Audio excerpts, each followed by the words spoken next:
നമസ്കാരം, ഞാൻ doctor Ankit Jose, consultant orthopaedic surgeon, arthroscopy, joint preservation and sports medicine surgeon, Saint Joseph's Manjummel. ഇന്ന് നമുക്ക് ഡിസ്കസ് ചെയ്യാനുള്ളത് മുട്ടുവേദന. എന്തുകൊണ്ട് മുട്ടുവേദന വരുന്നു? മുട്ടുവേദന ഒരു കാരണം ചിലപ്പോൾ യങ് പേഷ്യൻസ് 30-40 വയസ്സുള്ളവർക്ക് സ്റ്റെപ്പ് കയറുമ്പോഴോ അല്ലെങ്കിൽ കുറേ നേരം ഇരിക്കുമ്പോൾ, ഒരു തിയേറ്ററിൽ സിനിമ കാണാനിരിക്കുമ്പോൾ മുട്ടുവേദന അനുഭവപ്പെടുന്നു, അല്ലെങ്കിൽ കുറേ നേരം കാർ ഓടിക്കുമ്പോൾ മുട്ടിന് വേദന അനുഭവപ്പെടുന്നു. കാലൊന്ന് എക്സ്റ്റെൻഡ് ചെയ്യുമ്പോഴോ അല്ലെങ്കിൽ കാല് ചെറുതായിട്ട് നേരെയാക്കുമ്പോൾ ആ വേദന റിലീവ് ആകുന്നു. മോസ്റ്റ് ഓഫ് ദ ടൈംസ് ആ ഒരു കാരണം കോൺട്രോമലേഷ്യ പറ്റല്ല അല്ലെങ്കിൽ ചിരട്ടയിൽ വരുന്ന ചെറിയൊരു സ്ട്രെസ് കൊണ്ടാവാം. എന്ത് ചെയ്യാൻ പറ്റും അങ്ങനത്തെ കേസസിൽ? ആ കേസസിൽ കോൺട്രോമലേഷ്യ പറ്റല്ല എന്ന കേസിൽ വരുമ്പോൾ നമുക്ക് ഫിസിയോതെറാപ്പിയും ഇച്ചിരി quadriceps strengthening exercises, weight reduction, അങ്ങനെ ചെറിയ ചെറിയ ലൈഫ് സ്റ്റൈൽ ചേഞ്ചസ് ചെയ്താൽ ആ മുട്ടുവേദനയ്ക്ക് നല്ലൊരു ബെനിഫിറ്റ് വരാം. അതിൽ നിന്നും പിന്നെയും ബെനിഫിറ്റ് ഇല്ല, വേദന പെർസിസ്റ്റ് ചെയ്യുമ്പോഴാണ് ഒരു ഓർത്തോപെഡിക് സർജനെ കണ്ടിട്ട് further evaluation, X ray, MRI scan, അങ്ങനെ കാര്യങ്ങളൊക്കെ ചെയ്യേണ്ടത്. പിന്നെ വേറെ എന്ത് കാരണങ്ങൾ കൊണ്ട് മുട്ടുവേദന വരാം? ഒരു ഇഞ്ചുറി സംഭവിച്ചു കഴിയുമ്പോൾ സംഭവിക്കുന്ന ഒരു വേദന, ഫുട്ബോൾ കളിക്കുമ്പോഴോ അല്ലെങ്കിൽ ഒരു ബൈക്ക് ആക്സിഡൻറ്റ് അല്ലെങ്കിൽ റോട്ടിൽ തെന്നി വീഴുകയോ വീട്ടിൽ വെള്ളത്തിൽ സ്ലിപ്പായി വീണ് മുട്ട് ഫുള്ളായി മടങ്ങി പോകുകയോ, അങ്ങനെയൊക്കെ ഒരു ഇഞ്ചുറിയിൽ നിന്നും വരുന്ന വേദന കൊണ്ട് വരുന്നതാണ് ഒരു പോസ്റ്റ് ട്രോമാറ്റിക് നീ പെയിൻ. അപ്പോൾ അത് പല കാരണങ്ങൾ കൊണ്ട് വരാം. ആ സംഭവിച്ച ഒരു ഇഞ്ചുറിയിൽ നിന്നും ഏതെങ്കിലും ഒരു സ്ട്രക്ചറിന് ഡാമേജ് സംഭവിച്ചു കഴിഞ്ഞാൽ വരുന്നതാണ് ആ വേദന. അപ്പോൾ അങ്ങനത്തെ കേസസിൽ എന്ത് സംഭവിക്കും? നടക്കുമ്പോൾ മുട്ടിന് വേദന അനുഭവപ്പെടും, അല്ലെങ്കിൽ രാത്രി കിടക്കുന്നിട്ട് കാല് അങ്ങോട്ടും ഇങ്ങോട്ടും തിരിയുമ്പോൾ മുട്ടിന് വേദന അനുഭവപ്പെടും, നൈറ്റ് പെയിൻ എന്ന് പറയും. അല്ലെങ്കിൽ മുട്ടിന് നീര് അനുഭവപ്പെടും, നടന്നു കഴിയുമ്പോൾ മുട്ട് വീർക്കുകയോ മുട്ടിൽ നീര് വരികയോ ചെയ്യുന്നു. ഇങ്ങനത്തെ കണ്ടീഷൻസിൽ നമ്മൾ ഒരു ഹോസ്പിറ്റലിൽ വന്ന് കണ്ട് ഒരു ഓർത്തോപെഡിഷനെ കണ്ടിട്ട് എക്സ്റേയോ MRI സ്കാൻ എന്താ വേണ്ടതെന്ന് വെച്ചാൽ നമ്മൾ ആ നെസസറി ഇൻവെസ്റ്റിഗേഷൻസ് കണ്ടുപിടിച്ച് എന്ത് കാരണം കൊണ്ടാണ് മുട്ടിൽ വേദന അനുഭവപ്പെടുന്നത് കണ്ടുപിടിക്കണം. മുട്ടിൻ്റെ അകത്ത് മെനിസ്കസ് അതല്ലെങ്കിൽ മുട്ടിൻ്റെ ഒരു ഷോക്ക് അബ്സോർബറിൽ ഡാമേജ് വന്നു കഴിഞ്ഞാൽ മുട്ടിൽ വേദന അനുഭവപ്പെടാം. എക്സ്പെഷ്യലി രാത്രി കിടന്നിട്ട് മുട്ട് അങ്ങോട്ടും ഇങ്ങോട്ടും തിരിയുമ്പോൾ ഒരു വേദന അനുഭവപ്പെടാം. അല്ലെങ്കിൽ ചിലപ്പോൾ കാർട്ടിലേജിന് ഡാമേജ് സംഭവിക്കാം. എന്താണ് മുട്ടിൻ്റെ അകത്തെ കാർട്ടിലേജ്? കാർട്ടിലേജ് എന്ന് വെച്ചാൽ നമ്മുടെ ജോയിൻറ്റിനെ പ്രിസർവ് ചെയ്യുന്ന ഒരു സ്ട്രക്ചറാണ്. അപ്പോൾ ആ ജോയിൻറ്റിൽ ഒരു ഇഞ്ചുറിയിൽ കാർട്ടിലേജിന് ഡാമേജ് സംഭവിച്ചാൽ എന്ത് പറ്റും? ഇടയ്ക്കിടയ്ക്ക് മുട്ടിന് നീര് വരും. ഇടയ്ക്കെന്ന് പറഞ്ഞാൽ ചെറിയൊരു സ്ട്രെസ്സ് വരുമ്പോൾ, മേ ബി ചിലപ്പോൾ ഓടാൻ പോകുമ്പോഴോ ചിലപ്പോൾ ജിമ്മിൽ വർക്കൗട്ട് ചെയ്ത് കഴിയുമ്പോഴോ മുട്ടിൽ നീര് അനുഭവപ്പെടുമ്പോൾ ആ ഒരു കാരണം കാർട്ടിലേജ് ഇഞ്ചുറി കൊണ്ടുവരാം. അപ്പോൾ അങ്ങനത്തെ കേസസിൽ നമ്മൾ MRI സ്കാൻ എടുത്തിട്ട് കാർട്ടിലേജിന് ഡാമേജ് ഉണ്ടോ ഇല്ലയോ എന്ന് നോക്കിയിട്ട് അത് നമ്മൾ അഡ്രസ്സ് ചെയ്യണം. അത് അഡ്രസ്സ് ചെയ്യാതെ ഈ റിക്കറൻറ്റ് നീര് വീഴ്ച, മുട്ടിന് വേദന നമ്മൾ നെഗ്ലക്റ്റ് ചെയ്ത് എന്ത് പറ്റും? അത് ഒരു തേയ്മാനത്തിനുള്ള ഒരു കാരണമാവും മാറും. എന്തുകൊണ്ട്? Post traumatic osteoarthritis. പ്രായം കൊണ്ട് വരുന്ന ഒരു ഓസ്റ്റിയോആർത്രൈറ്റിസ് അല്ല, ഡീജനറേറ്റീവ് എന്ന് പറയാൻ പറ്റില്ല. ഒരു ഇഞ്ചുറിയിൽ നിന്നും വന്ന ഒരു ഡാമേജ് കാർട്ടിലേജിന്, ആ ഡാമേജ് നമ്മൾ നെഗ്ലക്റ്റ് ചെയ്തിട്ട് അത് വെച്ച് കുറേ നാൾ പോയി കഴിയുമ്പോൾ പിന്നീട് വരുന്ന ഒരു ഡാമേജ് പോസ്റ്റ് ട്രോമാറ്റിക് ഓസ്റ്റിയോആർത്രൈറ്റിസ് അത് കാരണം ഉണ്ടാക്കാം. പിന്നെ എന്ത് സംഭവിക്കാം? പിന്നെ ഒരു ഫുട്ബോൾ കളിക്കുമ്പോൾ ഒരു ഇഞ്ചുറി സംഭവിച്ചു. അപ്പോൾ ആ ഇഞ്ചുറിയിൽ നമ്മുടെ കാലിന് ഒരു നോൺ കോണ്ടാക്ട് ഇഞ്ചുറി അല്ലെങ്കിൽ ഒരു കോണ്ടാക്ട് ഇഞ്ചുറി ഫുട്ബോൾ കളിച്ചപ്പോൾ ഉണ്ട്. എന്ത് സംഭവിക്കാം? കാല് സ്ലിപ്പായി പോവുകയോ ഒരു ഇൻസ്റ്റെബിലിറ്റി ഫീലിംഗ് വന്നിട്ടുണ്ടായിരിക്കും. ആ ഒരു ഇഞ്ചുറിയിൽ പെട്ടെന്ന് ആ ഫുട്ബോൾ കളിക്കുമ്പോഴോ അല്ലെങ്കിൽ ബാസ്കറ്റ്ബോൾ കളിക്കുമ്പോഴോ വന്നൊരു ഇഞ്ചുറിയിൽ കാല് ഇളകിപ്പോയൊരു ഫീലിംഗ് വന്നു. ഒരു ടൈം 0 ഇൻസ്റ്റെബിലിറ്റി എന്ന് നമുക്ക് പറയാം. അപ്പോൾ അത് കഴിഞ്ഞിട്ട് കാല് കുത്തി നടക്കാൻ പറ്റുമോ? ഇല്ല. കാല് കുത്തിയപ്പോൾ കാല് ഇളകുന്ന പോലെ ഒരു ഫീലിംഗ് വന്നു. അത് കഴിഞ്ഞ് പിന്നീട് നമ്മൾ നടക്കുമ്പോഴോ അല്ലെങ്കിൽ സ്പീഡിൽ ഓടാൻ ശ്രമിക്കുമ്പോഴോ കാലിന് എനിക്കൊരു ബലക്കുറവ് അനുഭവപ്പെടുന്നു. കാലൊരു സ്റ്റേബിൾ അല്ലാത്തൊരു ഫീലിംഗ് അനുഭവപ്പെടാൻ ചാൻസ് ഉണ്ട്. Most of the times ACL ligament എന്ന് വെച്ചാൽ ആൻറ്റീരിയർ ക്രൂഷിയേറ്റ് ലിഗമെന്റ് ടെയർ.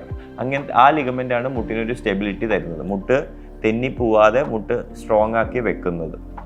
അപ്പം ഇങ്ങനത്തെ ഒരു ഇഞ്ചുറി കഴിഞ്ഞിട്ട് നമ്മൾ നടക്കുമ്പോഴോ അല്ലെങ്കിൽ സ്പീഡിൽ മൂവ്മെൻറ്റ് വരുമ്പോൾ, സഡൻ പിവട്ടിങ് മൂവ്മെൻറ്റ് വരുമ്പോഴാണ് നമുക്ക് മുട്ടിന് തെന്നിപ്പോകുന്ന ഒരു ഫീലിംഗ് അനുഭവപ്പെടുന്നത്. അത് കൊണ്ട് എന്ത് സംഭവിക്കും? തെന്നിപ്പോകുന്നത് മുട്ടിൻ്റെ ഒരു നോർമൽ ബയോമെക്കാനിക്സ് അല്ല. നോർമലി മുട്ട് ഫ്ലെക്ഷൻ എക്സ്റ്റൻഷൻ എന്ന മൂവ്മെൻ്റ് ആണ് നടക്കേണ്ടത്. പക്ഷേ ആ ലിഗമെൻറ്റ് കീറി പോകുമ്പോൾ എന്ത് പറ്റും? മുട്ട് സ്ലിപ്പായി പോകും. ആ ഒരു ഡാമേജിൽ റിക്കറൻ്റ് ആയിട്ട് ആ മുട്ടിൽ ഇൻസ്റ്റെബിലിറ്റി വരുവാണെങ്കിൽ ആ മുട്ടിൻ്റെ അകത്ത് വേറെ സ്ട്രക്ചേഴ്സ് ഇഞ്ചുറി ആവാൻ ചാൻസ് ഉണ്ട്. ഒരു ACL ടയർ ഉണ്ടെന്ന് പറഞ്ഞ് മുട്ടിൽ ഒരിക്കലും വേദന വരികയില്ല. മുട്ടിൽ നമുക്കൊരു ബലക്കുറവ് മാത്രമാണ് അനുഭവപ്പെടുന്നത്. പക്ഷേ ഒരു ACL ഇഞ്ചുറിയിൽ മുട്ടിൽ വേദന അനുഭവപ്പെടുന്നുണ്ടെങ്കിൽ അതിൻ്റെ കാരണം വേറെ എന്തെങ്കിലും ഒരു അസോസിയേറ്റഡ് ഇഞ്ചുറി ആയിരിക്കും. എന്ന് വെച്ചാൽ മുട്ടിൻ്റെ അകത്ത് മെനിസ്കസ് അല്ലെങ്കിൽ ഒരു ബുഷിൻ ഇഞ്ചുറി വരുമ്പോഴാണ് മുട്ടിന് വേദന അനുഭവപ്പെടുന്നത്. ഇപ്പം കുറേ ആൾക്കാർ ACL കീറിയിട്ടുണ്ടെങ്കിൽ അത് നെഗ്ലക്റ്റ് ചെയ്തിട്ട് അവർ കളി നിർത്തിയെന്ന് അവകാശപ്പെടും. അപ്പം ഞാൻ കളി നിർത്തി, എൻ്റെ ഇഞ്ചുറി ACL കൊണ്ട്, പക്ഷേ കുഴപ്പമില്ല. പക്ഷേ എന്ത് സംഭവിക്കും, എന്തെങ്കിലും സ്പീഡിൽ ഓടാനോ അല്ലെങ്കിൽ ഒരു സഡൻ പിവട്ടിങ് മൂവ്മെൻറ്റ് ചെയ്യുമ്പോൾ എന്ത് പറ്റും, മുട്ടിന് തെന്നിപ്പോവും. ആ ഒരു ഇഞ്ചുറിയിൽ പിന്നീട് സംഭവിക്കുന്ന അസോസിയേറ്റഡ് ഇഞ്ചുറീസ് ആണ് മെനിസ്കൽ ഇഞ്ചുറീസ്. അങ്ങനെ വരുമ്പോൾ മുട്ടിൽ ഇൻസ്റ്റബിലിറ്റിയിൽ നിന്നും പുതിയതായ ഒരു സിംറ്റം ആയിരിക്കും വേദന അനുഭവപ്പെടുന്നതോ അല്ലെങ്കിൽ മുട്ടിൽ നീര് വരുന്നതും. അങ്ങനത്തെ കേസസിൽ നമ്മൾ എന്ത് ചെയ്യണം, പിന്നെയും നമ്മൾ ഒരു MRI സ്കാൻ എടുക്കണം. മുട്ടിൽ എന്തൊക്കെ സ്ട്രക്ചേഴ്സ് കീറിയിട്ടുണ്ട്, ACL അല്ലാതെ വേറെ പുതിയ എന്തെങ്കിലും സ്ട്രക്ചർ ഡാമേജ് ആയിട്ടുണ്ടോ എന്ന് നോക്കണം. എന്നിട്ട് നമ്മൾ ആ 2 സ്ട്രക്ചേഴ്സും കൂടെ അഡ്രസ്സ് ചെയ്യേണ്ടി വരും. പിന്നീട് മുട്ടിന് ഒരു കാരണം വേദന വരാൻ കാരണമുള്ളത് മുട്ടിൻ്റെ വളവുള്ളത്. ചിലവരുടെ നോക്കിക്കഴിഞ്ഞാൽ മുട്ട് എപ്പോഴും നമ്മൾ നേരെ നിന്ന് 2 കാലും അടുപ്പിച്ച് വെച്ച് കണ്ണാടിയിൽ നോക്കിക്കഴിഞ്ഞു കഴിഞ്ഞാൽ ഇടുപ്പിൽ നിന്ന് മുട്ടും ആംഗിൾ നോക്കിക്കഴിഞ്ഞാൽ ഒറ്റ ലൈനിലായിരിക്കും. പക്ഷെ ചില ആൾക്കാരുടെ കാലുകൾ നോക്കിക്കഴിഞ്ഞാൽ ചിലപ്പോൾ പുറത്തോട്ടോ വളഞ്ഞിരിക്കും അല്ലെങ്കിൽ അകത്തോട്ടോ വളഞ്ഞിരിക്കും. അപ്പോൾ അങ്ങനെ ഒരു വളവ് വരുമ്പോൾ എന്ത് സംഭവിക്കും, ഒരു സാധനം വളഞ്ഞിരിക്കുമ്പോൾ ലോഡ് സെൻറ്ററിൽ നിന്ന് വരുമ്പോൾ മുട്ടിൻ്റെ ഉൾഭാഗത്തായിരിക്കും, അല്ലെങ്കിൽ അതൊരു ഇസെൻട്രിക് ആയിട്ട് ലോഡ് ചെയ്യും. ഒരിക്കലും വളഞ്ഞിരിക്കുന്ന ഒരു സ്ട്രക്ചറിൽ ലോഡ് സെൻറ്ററിൽ പോകുകയില്ല. ഇപ്പം ഇങ്ങനെ വളഞ്ഞിരിക്കുന്ന ഒരു മുട്ടാണെങ്കിൽ ലോഡ് മുഴുവൻ ഉൾഭാഗത്തായിരിക്കും വരുന്നത്, ഔട്ടർ സൈഡ് അല്ല. അപ്പം അങ്ങനെ ഒരു മെക്കാനിക്കൽ അലൈൻമെൻറ്റ് ഇഷ്യൂ ഉണ്ടെങ്കിലും നിങ്ങൾക്ക് മുട്ടുവേദന വരാം. അത് മുട്ടിൻ്റെ അലൈൻമെൻറ്റിൻ്റെ പ്രശ്നം കൊണ്ടാണ്. അപ്പം അങ്ങനത്തെ കേസസിൽ ചിലപ്പോൾ ഒരു 30-40 ഇയേഴ്സിൽ ആദ്യം അനുഭവപ്പെടുന്ന വേദന ചെറുതായിരിക്കും. ഇടയ്ക്ക് കൂടുതൽ സ്ട്രെസ്സ് കൊടുക്കുമ്പോഴോ അല്ലെങ്കിൽ കൂടുതൽ റുട്ടീനിൽ നിന്നും മാറി എന്തെങ്കിലും നടക്കുകയോ ഓടാനോ പോകുമ്പോഴായിരിക്കും പെയിൻ. പക്ഷേ അത് നമ്മൾ നെഗ്ലക്റ്റ് ചെയ്ത് അത് വെച്ചുകൊണ്ടിരുന്ന് പിന്നീട് അത് നടക്കുമ്പോഴും നമ്മുടെ ഡേ ടു ഡേ ആക്ടിവിറ്റീസിലും പെയിൻ വരുന്ന ഒരു അവസ്ഥയിലോട്ട് പോകാം. അപ്പം വളവുള്ളൊരു മുട്ട് നമ്മൾ എന്ത് ചെയ്യേണ്ടി വരും, ആ ഒരു മെക്കാനിക്കൽ അലൈൻമെൻ്റ് ആണ് നമ്മൾ അഡ്രസ്സ് ചെയ്യേണ്ടത്. വളഞ്ഞിരിക്കുന്ന മുട്ടിൽ എപ്പോഴും ലോഡ് ഒരു പോയിന്റിലാണ് വരുന്നത്, ബിക്കോസ് ആ ബെൻഡ് ഉള്ളതുകൊണ്ട്. അപ്പം അങ്ങനത്തെ കേസസിൽ നമ്മൾ അലൈൻമെൻറ്റ് നോക്കണം, മുട്ടിൻ്റെ MRI സ്കാൻ എടുക്കണം. ആ മെക്കാനിക്കൽ അലൈൻമെൻറ്റ് കറക്റ്റ് ചെയ്തിട്ട് ലോഡ് കറക്റ്റ് സെൻറ്ററിലോട്ട് ഷിഫ്റ്റ് ചെയ്ത് കഴിഞ്ഞാൽ ആ മുട്ടും നമുക്ക് പ്രിസർവ് ചെയ്യാം. അല്ലാതെ നമ്മൾ ആ ഒരു മുട്ട് വെച്ച് പിന്നെയും വെയിറ്റ് ചെയ്തുകൊണ്ടിരുന്നു കഴിഞ്ഞാൽ അത് തേയ്മാനത്തിലോട്ട് പോകുകയും പിന്നീട് അതിന് ടോട്ടൽ നീ റീപ്ലേസ്മെൻറ്റ് അല്ലെങ്കിൽ മുട്ട് മാറ്റി വെക്കേണ്ട അവസ്ഥയിലോട്ട് പോകാം.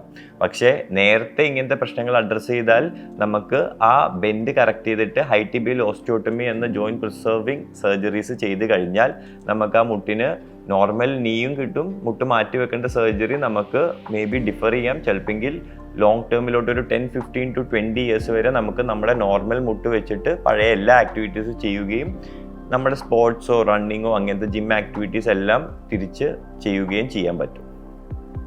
പിന്നെ മുട്ടുവേദന എന്തുകൊണ്ട് വരാം, ചിലപ്പോൾ വാദത്തിൻ്റെതായിട്ട് വരാം, ഇൻഫ്ലമേറ്ററി ആർത്രൈറ്റിസ് കൊണ്ടും വേദന വരാം. മോസ്റ്റ് ഓഫ് ദ ടൈംസ് അങ്ങനത്തെ കേസസിൽ ഒരു വീഴ്ചയോ ഒരു ഇഞ്ചുറിയോ ഒന്നും സംഭവിക്കാതെ ഒരാൾക്ക് മുട്ടിൽ നീര് അനുഭവപ്പെടുന്നു, സഡൻ ഓൺസെറ്റ് ഓഫ് പെയിൻ അനുഭവപ്പെടുന്നു. ചിലപ്പോൾ മുട്ട് നീർത്തിരിക്കും, റെഡ്നെസ് വരും, മുട്ട് മടക്കാൻ ഒട്ടും പറ്റാത്ത ഒരവസ്ഥ. അപ്പം ചോദിച്ചു വരുമ്പോൾ എന്ത് പറ്റും, മുട്ടിനൊരു വീണിട്ടില്ല, മുട്ടിനൊരു ഇഞ്ചുറി സംഭവിച്ചിട്ടില്ല, ഇതിനു മുമ്പ് മുട്ടിനൊരു കുഴപ്പമില്ലാത്ത ആളായിരിക്കും. അപ്പോൾ സഡൻ ഓൺസെറ്റ് ഓഫ് ഇങ്ങനത്തെ പെയിന്, നീർക്കെട്ട്, സ്വെല്ലിങ്. അപ്പോൾ അതൊക്കെ നമുക്ക് ഒരു ബ്ലഡ് ടെസ്റ്റ് എടുക്കേണ്ട ആവശ്യമുണ്ട്. ബേസിക് ഒരു blood test CBC, ESR, CRP, rheumatoid factor, uric acid കൂടുമ്പോഴും ഹൈപ്പർ യൂറിസീമിയ കൊണ്ടും സഡൻ ഓൺസെറ്റ് ഓഫ് നീര് അനുഭവപ്പെടാം, റെഡ്നെസ് അനുഭവപ്പെടാം, അല്ലെങ്കിൽ വാദത്തിൻ്റെതായിട്ടും വരാം. അപ്പം വാദത്തിൻ്റേത് മുട്ടിൽ മാത്രമായിരിക്കുകയില്ല, വേറെ കൈകളിലും കൈകളുടെ വിരലുകൾക്ക് പെയിൻ വരാം, ഷോൾഡറിൽ പെയിൻ വരാം, ആങ്കിളിൽ പെയിൻ വരാം, മോർണിംഗ് സ്റ്റിഫ്നെസ് വരാം. രാവിലെ എണീക്കുമ്പോൾ ഒരു 30 minutes മുകളിൽ കൈകൾ സ്റ്റിഫായി ഇരിക്കാം. അങ്ങനെ കുറേ കാരണങ്ങൾ കൊണ്ടും മുട്ടിന് വേദന വരാം.